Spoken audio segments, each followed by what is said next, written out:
작년 5월부터 작년 11월까지 해서 조사를 했던 결과가 1922개 지점 조사했던 290개 지점 토양오염 우려 기준을 초과한 것이 확인됐고 총 오염 면적은 26,852제곱미터. 저 오염 물질은 유류, TPH, 벤젠, 크실렌, 중금속, 아연, 납, 수은 등등, 그리고 카드뮴 등등. 지하수는 8개 지점에서 TPH 농도가 정화 기준을 훨씬 초과했다. 어느 정도 초과됐냐면 TPH는 기준치 240배, 벤젠은 기준치 2.8배, 크실렌은 기준치 4배, 육각크롬은 기준치 5배.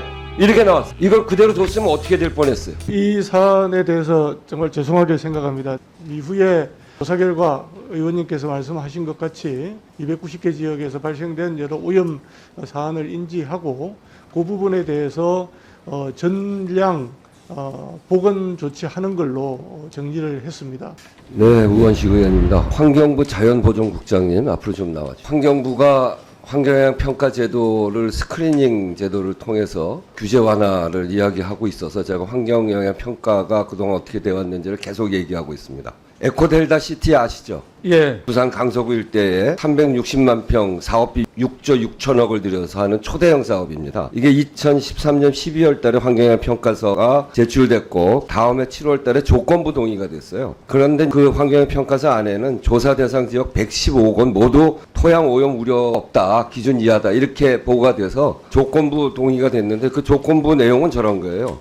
동측 부지 남북에 걸쳐 난방용 기름 보일러를 사용하는 상당수의 비닐하우스가 있는데 거기가 좀 걱정된다. 사후 관리 지점으로 관리하는 방안을 검토 시행해라. 이렇게 조건을 걸었거든요. 수공이 그 조건에 대해서 아무것도 안 했어요. 그러면 사후 환경 조사를 해야 되는 거 아니에요? 예, 환경영향 평가법에 그렇게 돼 있죠. 예. 사후 환경 조사를 안 했어요. 아무것도 안 했어. 저 법에 사업자는 해당 사업을 착공한 후에 그 사업이 주변 영향에 미치는 영향을 조사, 사후 환경 영향 조사 이렇게 돼 있는데 환경부가 왜 이거를 그냥 방치해 놨나요? 그래서 무슨 일이 생겼냐면 그 다음 넘어가 보세요. 2019년에 수공이 토지 이용 계획 변경을 하려고 협의를 들어갔어요. 그러니까 환경부가 이 협의를 하면서 재조사 아무래도 걱정된다. 2014년 협의할 때 문제 제기해 놓은 게 있기 때문에 그래서 재조사를 요청했는데 수공은 그 2014년 환경부가 제기했던 그 지역에 대해서 조사는 누락시키고 다른 25곳을 검사를 했는데 4곳에서 기준치 초과가 나왔어요. 석유계 총 탄화수소 기준치 150배가 나왔고 크실렌은 기준치 3배가 나왔어요. 그런데 이걸 숨기고 있었어요. 그래갖고 2020년 1월 8일 날 부산 MBC에서 보도가 됐어요. 이게 보도가 됐다고. 난리가 나서 그래서 이게 왜 환경영향 평가서가 정말 이렇게 엉터리로 됐나 하고 제가 꼼꼼히 살펴보니까 2013년 12월 달에 제출된 보고서 안에 있는 내용입니다. 크롬의 경우에 기준치에 70% 초과된 그런 수치가 있더라고요. 그런데 이 70% 넘으면 정밀조사하게 돼 있잖아요.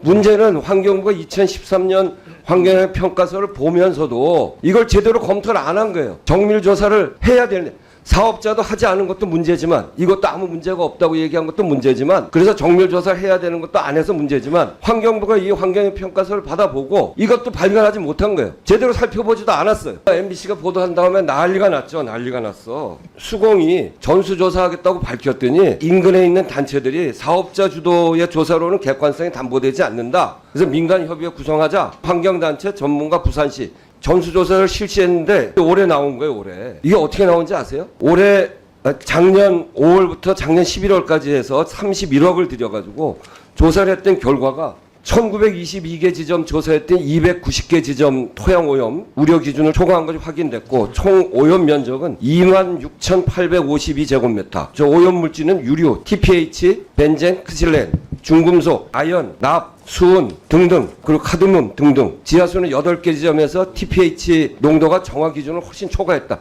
어느 정도 초과됐냐면 TPH는 기준치 240배, 벤젠은 기준치 2.8배, 크실렌은 기준치 4배, 육각크롬은 기준치 5배. 이렇게 나왔어. 이걸 그대로 뒀으면 어떻게 될 뻔했어요. 정밀조사하지 않았으면.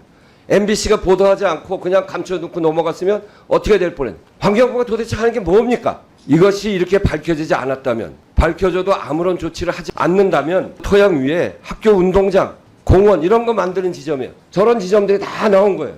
주택지도 있고 학교 운동장도 있고 공원도 있고. 이 아까 얘기했던 최고 오염 농도가 나온 그런 기준이 1급 발암물질이에요. 도대체 우리나라에 환경부가 있습니까 없습니까? 이렇게 해놓고서도 환경영향 평가를 대체해서 스크리닝 제도로 규제를 완화하겠다는 말이 나옵니까? 도대체 이해할 수가 없어요. 이거는 어느 정권의 문제가 아닙니다. 자꾸 이 얘기하면 문재인 정권 얘기하는데 그런 문제가 아니고 2013년부터 해서 지금까지 환경부가 환경영향 평가를 대하는 태도가 어떤지 이런 것들이 아주 적나라하게 드러났어요. 꼼꼼히 살펴봐야 되는데 환경영향 평가 제도는 그래서 사업자가 하는 게 잘못이에요. 정부 내 기관에서 환경영향 평가를 제대로 하든지 검토를 제대로 하든지 해야 되는데 책임이 사업자한테 넘어가 있으니까 안 되는 거예요. 사후 환경 조사도 해야 되는데 환경부가 그거 하라는 소리도 안 하고 조건부 동의해놓고 그 조건이 이행됐는지 이행되지 않는지도 살펴보지도 않고 시간이 다 돼서 수자원공사 사장이 임기는 얼마 안 남았지만 어떻게 하실 건지 왜 이런 일이 발생됐는지 환경부는 이거를 어떻게 할 건지 지금까지 발생된 문제들에 대해서 어떻게 조치할 건지에 대해서 말씀해 주시죠.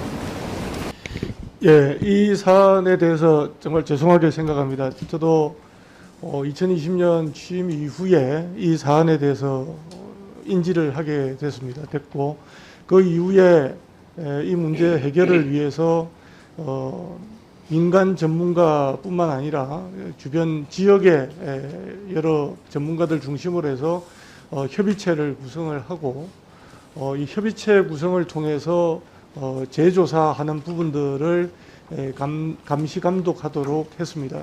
이후에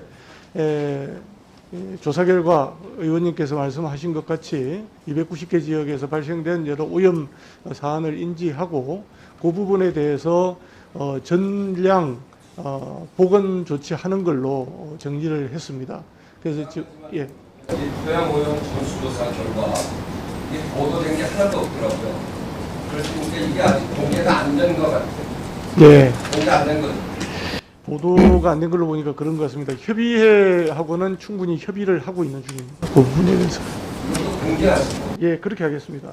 사후 조치를 잘 밟아야 예, 그렇게 하겠습니다. 저희가 환경영향평가법에 있는 사후 환경영향 조사라든지 미행한 것에 대해서는 법에 따라서 검토해서 조치를 하도록 하겠습니다. 예. 하여튼 죄송하다 말씀드리겠습니다.